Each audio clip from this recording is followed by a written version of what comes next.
The myth of photo aging busted.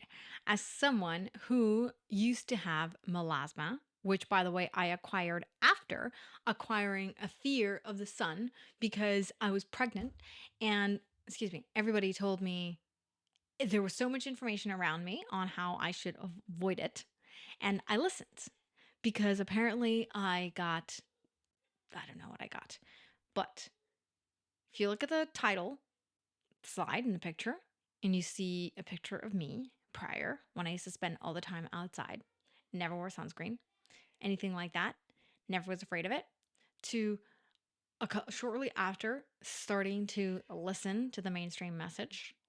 And then after I ditched all of my sunscreen, so like before, after, you will understand why I'm so freaking passionate about this whole nonsense that the sun photo ages you. And for the record, there are so many people in this space of nature heals, of the sun heals, that still perpetrate this belief.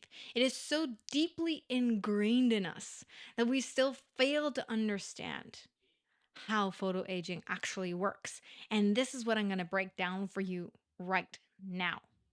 So, number one, before we talk about how photoaging works, I need to define the difference between aging, photoaging, and atrophied skin. So there's a famous picture that goes around as an advertisement for wearing sunscreen of a farmer. The farmer's tan of his dark leg, which by the way, we know nothing about the farmer. Was he a cash crop farmer? Did he use glyphosate, neurotoxic chemicals? Was constantly spraying all the time? Most likely, yes. Never mind all of these other things.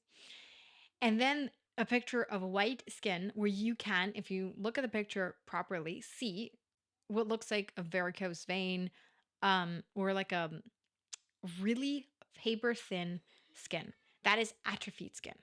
So the mainstream message is this is what unmitigated sun exposure does to you, and this is why you should protect your skin. But this is stupid because you don't want to have baby skin. Only babies should have baby skin. Your skin must age, it must thicken, it must do what it needs to do, or you're missing out on 100 different things that are extremely critical for your skin to do. You need to age naturally. You cannot live without aging. This whole concept, one, needs to be taken out back by the woodshed. You can't do that. You must age.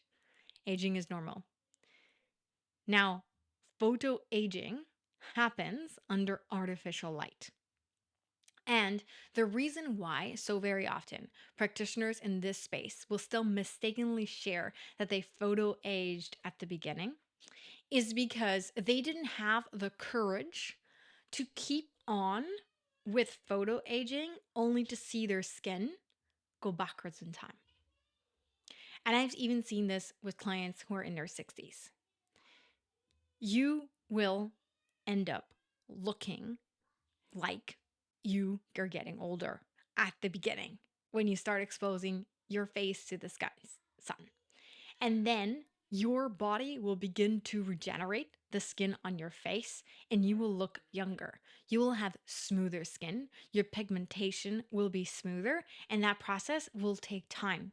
But we're so ingrained in us that the moment we go out into the sun and we're like, oh, my wrinkles look deeper. Oh, my skin is starting to like, it's not as even. I'm photo aging. And we're discounting the hundreds of thousands of hours that we spent under artificial light, behind screens, in a bad EMF environment, in eating crappy food before we knew better. And then in that year that we knew better, that now we're photo aging, we think that it's because we just started this habit instead of because we did all of these things before. It's because we did all of these things before. Your body is not an instantaneous switch system. It's a cumulative problem. It's the straws that broke the camel's back situation. It's not the one straw, it's all of the straws. And let's be honest, the sun, you just started doing it the other crap that your skin's been suffering through the whole time has been for your entire life. And that's the reason why you photo age first, repair after. But if you hide from the sun, you'll never see you start to repair with the sun after. You'll miss out on that entirely. You need sun exposure to your face for your brain. This is important. Melasma is a gateway disease. Another video I'm going to do, not going to get into it, but melasma is connected to problems with your brain. You need the sun on your face to help your brain. You can't cover your face with a hat all the time. There is a time for a hat and there's a time for not a hat. The time for the hat is when your face is not as primed as the rest of your body. The time for the hat is when you're out reading in the midday sun and the sun is hitting directly on your face and you can't see the book. That's when you wear a hat. The hat is for when you need some shade. You've already gotten your sun exposure, your midday sun to your face. You've done as much as your body's ready for right now because the body must be primed. And that's exactly what I walk people through in the 21-day fatigue reboot and everything that accompanies that, like resetting leptin, resetting leptin as fast as possible, actually turning your lights and technology into something that's healthier for you. That's priming the body. And then once you're primed and you start building up and stacking the sun exposure, your face still needs that midday sun. When your face is done with the midday sun and you will know that it's beginning to be done, that's when you throw your hat on. You don't wear your hat on all the time. Then you miss out on all of these amazing things that can happen. And as somebody who's spent the last 3.5 years continuing to build on my solar callus, I can make my melasma reappear by covering my face. And I can make it disappear by getting extensive sun exposure directly on my face. And the curve, this photo aging curve, is the real deal. You will begin, your body will begin to repair. You may look more blotchy at first. Your wrinkles may come out at first. And then it will go backwards the other way. So don't get scared. It's similar to like fixing melasma. At first, the melasma pops up more. But that's why you take all your sunscreen and you hide it. So you're not tempted. Don't be tempted. Ride out that curve. This is really important. Now, I have a funny little comparison for you. Okay? So remember that if you have a serious sunburn, your body's in a state of chaos and you have to go back and set the stage, right? That's what I do when you go through any one of my courses.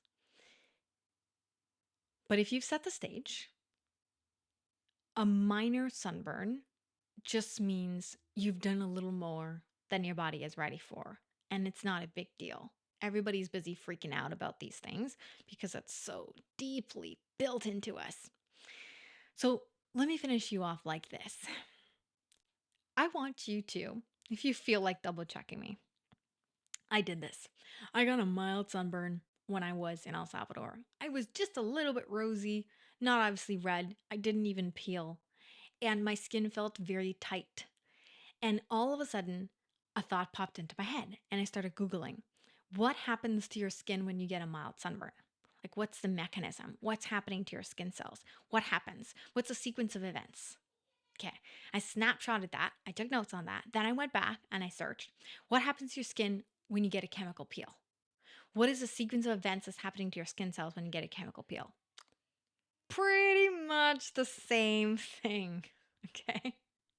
So stop freaking out. Use your common sense. Your hat comes on after you have gotten your midday sun to your face. Make sure you ride out that photo regeneration curve so you can begin to regenerate with the midday sun on your face. Again, you must set the stage first. And if you want to know why midday sun is not dangerous, and this is a lie, that everybody, including people in this quantum biology space, are perpetrating, check out that video. I've linked it in the end screen, and I'll see you there.